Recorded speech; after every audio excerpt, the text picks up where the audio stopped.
Shalom et shalom, peuple de Dieu, c'est toujours votre serviteur, messager David. Nous continuons toujours avec notre thème intitulé l'adoration.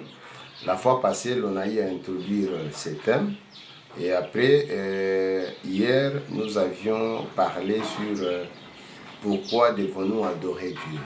Et aujourd'hui, nous revenons pour partager avec vous un autre point intitulé « Les caractéristiques de la véritable adoration ».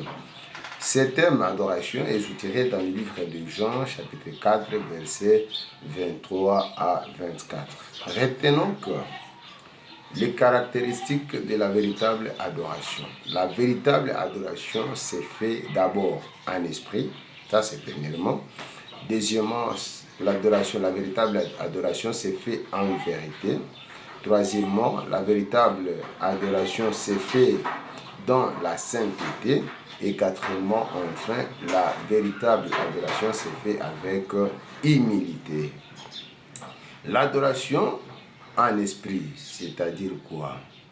L'adoration en esprit ne provient pas simplement des lèvres, mais du cœur transformé.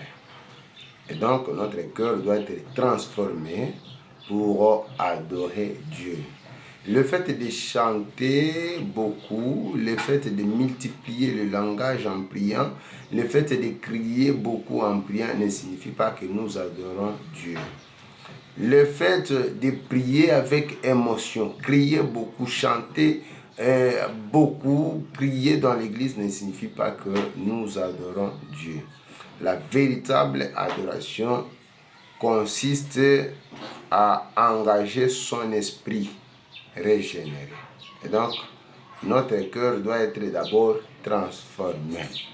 Une personne peut chanter sans adorer, mais elle ne peut pas adorer, c'est-à-dire la personne ne peut pas adorer sans engager son esprit. Pour parler de la véritable adoration, il faudrait que notre esprit soit engagé. C'est-à-dire, adorer en esprit, c'est-à-dire, ça signifie que nous devons aller au-delà de ce monde physique. Ok?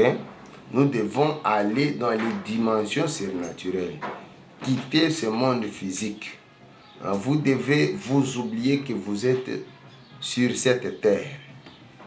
Vous devez aller au-delà de ce monde physique, au-delà de cette nature que nous voyons ici.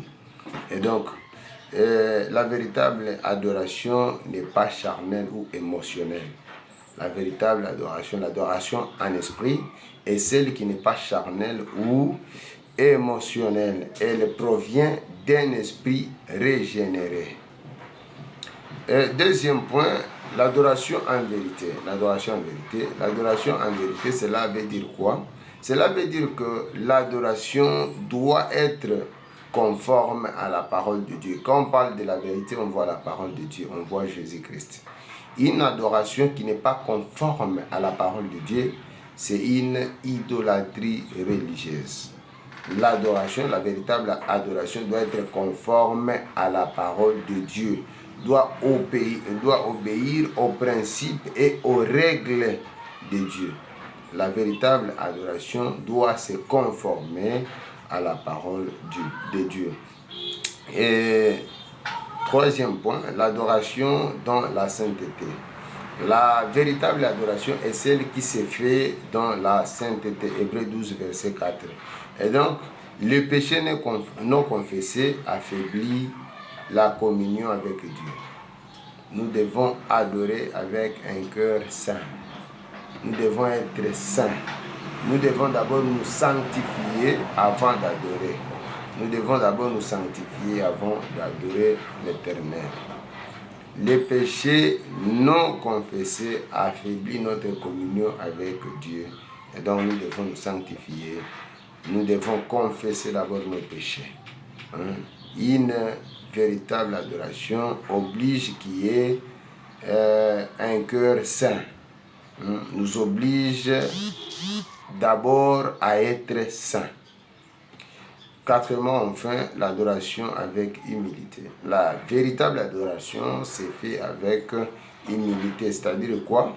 C'est-à-dire ici que l'orgueil nous éloigne de Dieu, tandis que l'humilité attire la grâce de Dieu. Hein? L'adoration avec humilité est celle qui se fait sans orgueil, sans impolitesse. L'orgueil nous éloigne de Dieu, tandis que l'humilité attire la grâce de Dieu. Que Dieu nous bénisse abondamment. Merci.